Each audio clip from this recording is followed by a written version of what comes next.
संविधान सभा में 300 से ज्यादा सदस्य थे।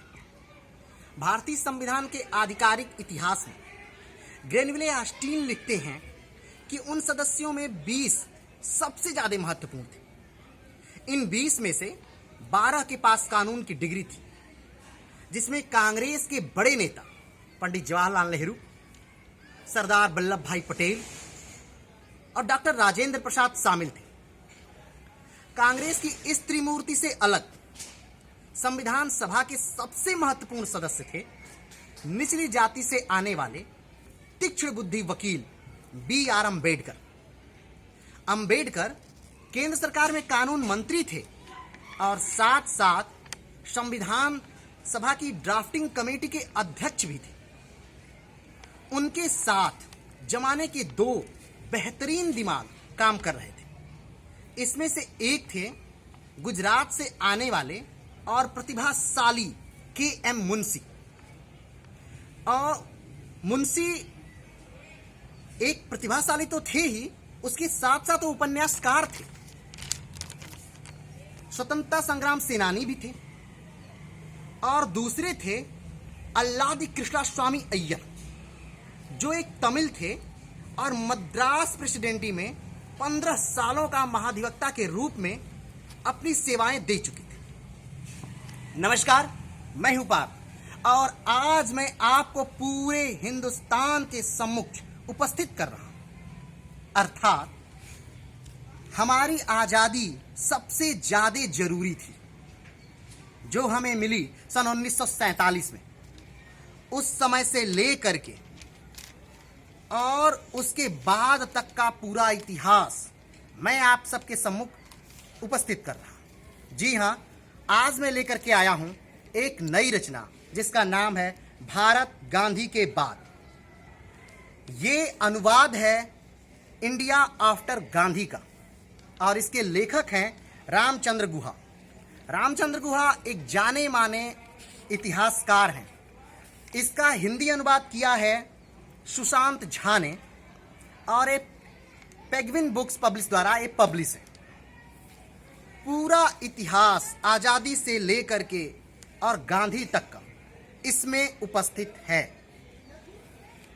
आज पिट्टी श्रीरामुलु के बारे में बहुत कम लोग जानते हैं। यह बहुत दुर्भाग्य की बात है, क्योंकि उनके कार्यों का इस देश में, इतिहास में और भूगोल पर महत्वपूर्ण प्रभाव है। यह उन्हीं का आमरण अनशन और उनका असर था जिससे पूरे देश के नक्शे को भाषाई आधार पर परिवर्तित कर दिया। अगर जवाहरलाल नेहरू आधुनिक भारत के निर्माणकर्ता थे तो शायद पोट्टी श्रीरामुलु को इसका नक्शाकार कहा जाना चाहिए। जी हां, ये सारी बातें इस पुस्तक में उपस्थित हो। भारत में मैंने कोई सर्वेक्षण तो नहीं किया है, लेकिन अपने अनुभव के आधार पर मैं ये कह सकता हूं कि 90% लोग ऐसे थे या हैं जो कि अपनी ओपिनियन बना लेते हैं गांधी और नेहरू के विषय में, और ये ओपिनियन उन्हें ज्ञान के तौर पर प्राप्त होता है, ऐसे जैसे वो गौतम बुद्ध हों और उन्हें ज्ञान प्राप्त हुआ है। तो ऐसे सारे महानुभावों के लिए ये पुस्तक है जो गांधी और नेहरू को बिना पढ़े ही उनके बारे में अपनी विचारधाराएं बनाते हैं। तो इस पुस्तक को पढ़ने के बाद आप गांधी और नेहरू के बारे में अपनी ओपिनियन बना सकते हैं। गांधी एक ऐसी शख्सियत थी उस समय की कि उस समय उनके समकक्ष कोई नहीं था। पंडित जवाहरलाल नेहरू उनके शिष्यों में थे, डॉक्टर राजेंद्र प्रसाद उनसे बहुत कम उनसे शिष्यों में थे। यहां तक कि लाल बहादुर शास्त्री रहे हों, चाहे डॉक्टर राजेंद्र प्रसाद, पंडित जवाहरलाल नेहरू या विनोबा भावे या जयप्रकाश नारायण, जो भी उस समय की महान हस्तियां थीं, गांधी से कहीं कमतर थी। आप इससे गांधी के कद का अंदाजा लगा सकते थे। 15 अगस्त 1947 के दिन ही आखिर भारत को आजाद करने की घोषणा क्यों की गई? कारण कि उस दिन दूसरी बरसी थी जापानी सेना के आत्मसमर्पण की भारत, इसलिए वही दिन चुना गया। बड़ी अच्छी लाइन एक मैं आपके सामने आज कहूं तो ये कि आजाद हिंदुस्तान का पहला मंत्रिमंडल राजनीतिक चरित्र का नहीं बल्कि राष्ट्रीय चरित्र का था।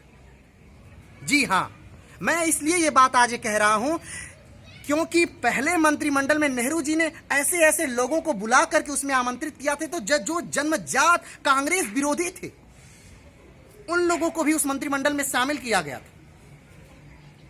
गांधी के मृत्यु पर तो जॉर्ज बर्नार्ड शॉ ने यहां तक कह दिया कि अच्छा होना कितना खतरनाक है ये आज दुनिया वाले देख लें। गांधी और नेहरू के बारे में और उस समय के भारत के बारे में अगर कोई भी पुस्तक आपको सबसे अच्छी बता सकती है तो इससे अलावा कोई नहीं। इस पुस्तक में बड़ी अच्छी एक घटना का उल्लेख किया गया है कि सोमनाथ मंदिर के उद्घाटन का प्रश्न था और डॉक्टर राजेंद्र प्रसाद को निमंत्रण दिया गया कि आप आइए और मंदिर का उद्घाटन कीजिए, लेकिन पंडित जवाहरलाल नेहरू इसके खिलाफ थे। उन्होंने राष्ट्रपति से कहा कि एक देश का राष्ट्रपति किसी मंदिर और किसी मस्जिद के उद्घाटन में जाए ये सही नहीं है। ये पुस्तक ये भी बताती है कि किस प्रकार 1947 के बंटवारे में 20 लाख लोग मारे गए। माउंटबेटन ने एक बात कही कि 50,000 सैनिक लगे इस पंजाब में लेकिन फिर भी हिंसा नहीं रोक पाए, लेकिन एक बूढ़ा आदमी उन 50,000 सैनिकों पे भारी पड़ा और नोआखाली में उसने अकेले उस हिंसा को रोक दिया। ये था गांधी का अस्तित्व उस समय और ये थी गांधी की प्रतिष्ठा। गांधी कोई व्यक्ति नहीं थे, गांधी एक विचार बन गए थे। उस समय के इतिहास से लेकर आज तक की पूरी परिस्थिति को जानने के लिए 2 किताबें जो रामचंद्र गुहा की बहुत अच्छी और बेहतरीन है, इंडिया आफ्टर गांधी और इंडिया आफ्टर नेहरू। आज मैं आप सबके सम्मुख लेके आया हूं इंडिया आफ्टर गांधी। अगली बार मैं फिर आपके सम्मुख उपस्थित होऊंगा एक नई पुस्तक रामचंद्र गुहा की ही लेकर के, इंडिया आफ्टर नेहरू। तब तक के लिए धन्यवाद, नमस्कार। हंसते रहिए, मुस्कुराते रहिए और खूब पढ़ते रहिए।